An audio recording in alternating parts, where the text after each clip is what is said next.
আল্লাহ মালাকুল মাউত কে বলবেন, মালাকুল মাউত কি অবস্থা? বলবে সব শেষ। মাইয়াপ্পা, কে বাকি?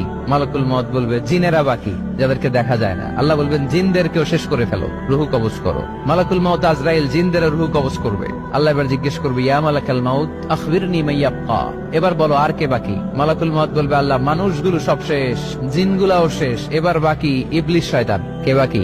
ইবলিসরেও শেষ করো, ইবলিসও শেষ। আল্লাহ আবার জিজ্ঞেস করবেন, ইয়া মালাকাল মাউতি মাইয়াব্বা, আর কে বেঁচে আছে বলো?